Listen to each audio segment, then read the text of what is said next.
اسی طرح اس وقت کفر کا سب سے بڑا ایجنٹ یہ موبائل ہے. یہ سب سے بڑا ایجنٹ ہے کفر کا. یہ سب سے بڑا ایجنٹ ہے فحاشی عریانی کا، بے حیائی کا، امت مسلمہ کو دین سے ہٹانے کا سب سے بڑا ایجنٹ ہے.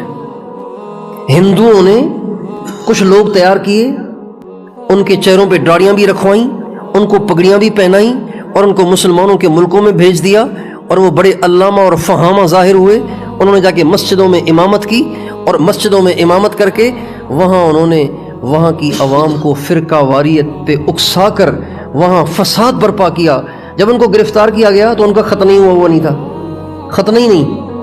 اس وقت پتہ چلا کہ یہ تو ایجنٹ تھے.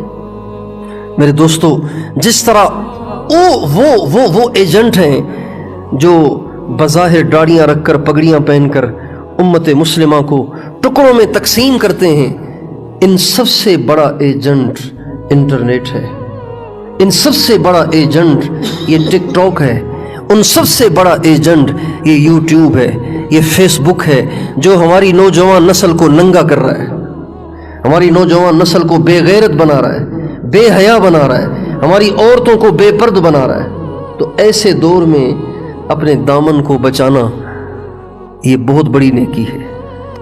تو آپ سارے دوستوں سے درخواست ہے، اگر ہم چاہتے ہیں کہ ہماری یہ قربانیاں اللہ کے ہاں قبول ہوں، ہماری نیکیاں قبول ہوں، اپنے دامن کو گناہوں سے بچائیں، گناہ نہ کریں. وَإِيَّاكَ وَالْمَعْصِيَةَ فَإِنَّ بِهَا يَنزِلُ سَخَطُ اللَّهِ.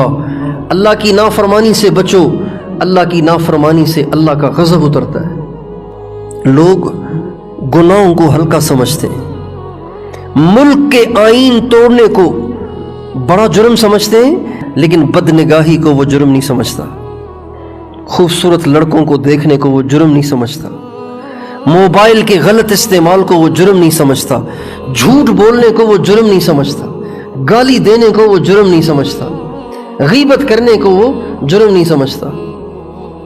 اگر یہ دو کام آپ کر لیں، اگر یہ دو کام کر لیں تو تقوی کا کمال حاصل ہو سکتا ہے. اور تقوی پر جتنے وعدے ہیں وہ سارے وعدے انشاءاللہ اللہ تعالیٰ پورے کرے گا. اور وہ دو چیزیں، ان میں سے ایک، اپنی نگاہوں کو کنٹرول کریں، اپنی نگاہوں پہ پابندی لگائیں، خوبصورت چہروں کو دیکھنا چھوڑ دیں، جس کی طرف دل مائل ہو اسے مت دیکھا کریں، چاہے وہ مرد ہو، چاہے وہ عورت ہو، چاہے وہ جوان ہو، چاہے وہ بوڑھا ہو، چاہے وہ بچہ ہو، چاہے کوئی بھی ہو.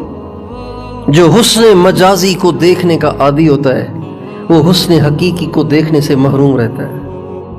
جو حسن مجازی کے دیکھنے کے مزے لیتا ہے وہ حسن حقیقی کے دیکھنے کے مزے سے محروم رہتا ہے. تقوی میں کمال پیدا کرنے کے لیے یہ ایک کام.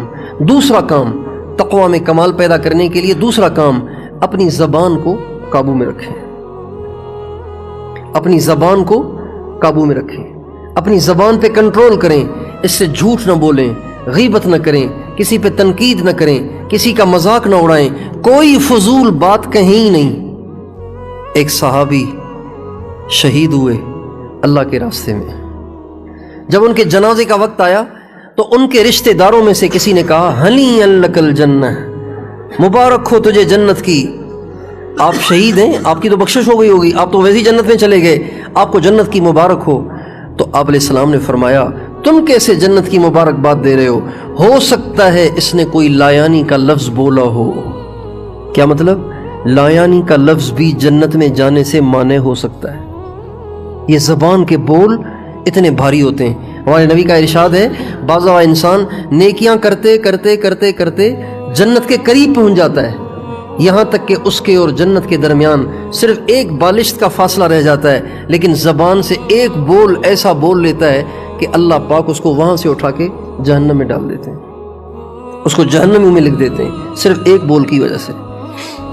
اور بعض دفعہ انسان برائیاں کرتے کرتے جہنم کے قریب ہو جاتا ہے، یہاں تک کہ اس کے اور جہنم کے درمیان صرف ایک بالشت کا فرق رہ جاتا ہے، اس کی زبان سے ایک بول ایسا نکل جاتا ہے، اللہ پاک خوش ہو جاتے ہیں اور اس کو اٹھا کے جنت میں پہنچا دیتے ہیں. اس لیے اپنی زبان پہ کنٹرول کرنا.